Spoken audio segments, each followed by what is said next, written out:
Good morning, good afternoon. So here is today's Substack and some poetry. This one is called The Shimmering Threshold Between Realization and Embodiment. Realization strikes like lightning. It does not arrive with fanfare or analysis. It is not earned, prepared for, or manufactured. It comes suddenly, quietly, unmistakably. The veils part, the fog dissolves. The eyes, once dimmed by layers of story, conditioning, and seeking, see reality directly, naked, unadorned, radiantly alive. This is not the end of the journey, but its true beginning. For while realization reveals what has always been, timeless awareness, unconditioned light, the isness of now, it does not, in that instant, rewire the whole organism. The mind may still cling, the nervous system may still contract, the body may still echo with the cries of the past. And so begins the path of embodiment. Embodiment is the alchemical dance of that glimpse of light, pure, whole, infinite, descending into the gritty reality of human life. It is the slow transmutation of every cell, every wound, every knot of fear or resistance, into something porous to presence.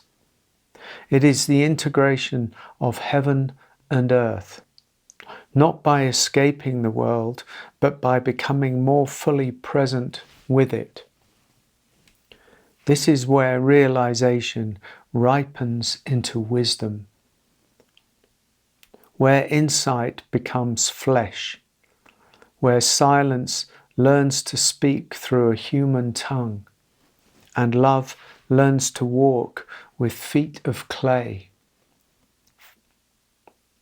The world, with all its density, its pain, its fragmentation, its dream of separation, becomes not an obstacle, but the field of embodiment. The pain body is not denied, but met. The matrix of egoic control is not battled, but gently exposed by the unrelenting clarity of truth. The path is not linear. It is not a climb. It is a surrendering. Again and again, the one who wants to hold on to realization, to possess clarity, is undone. And in that undoing, the radiance of being filters through every crack. Realization is the threshold. Embodiment is the devotion to live it. And the dance is the sacred rhythm of light entering form, of eternity becoming intimate with time, of truth daring to inhabit a human life.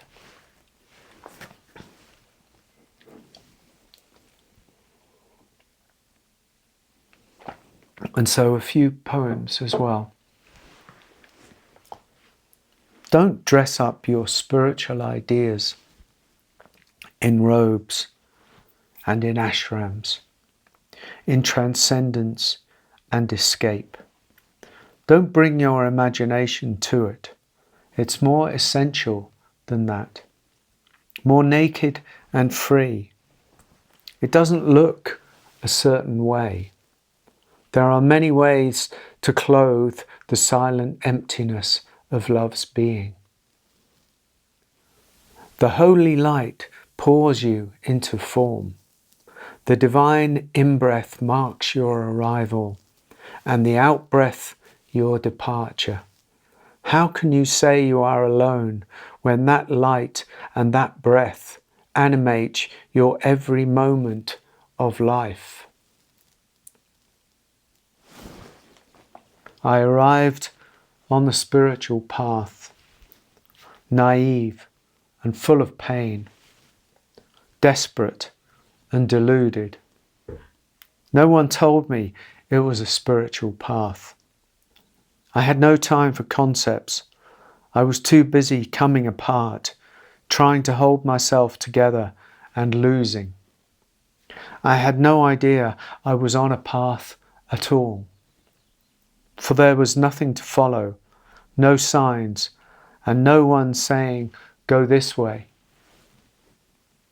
If I had thought about where I was going, I may still be desperate and full of that pain. Only the undoing matters. The divine essence will put us together again in its own way. Be noble and humble. See how the lily displays its beauty, yet has no arrogance, nor any shame. All creatures are worthy. If your house is built on needs and desires, it will be unsteady and fragile, and always prone to collapse.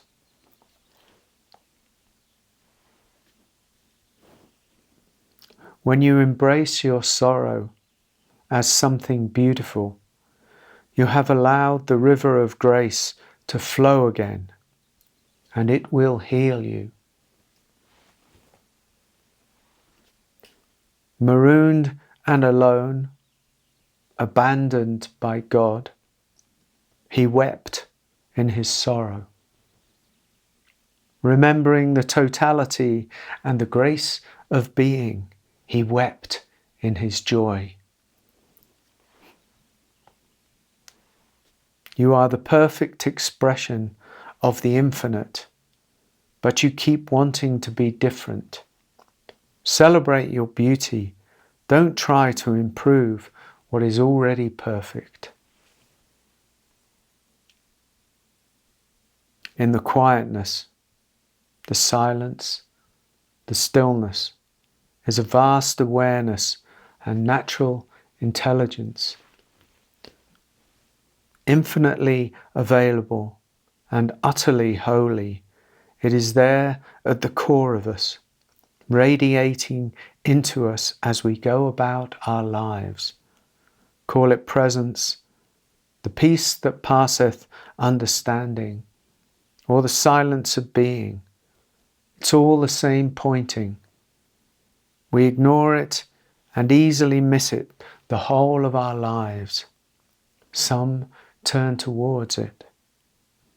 This poem is about reconnecting and remembering and seeking a deeper abiding in that very sacredness.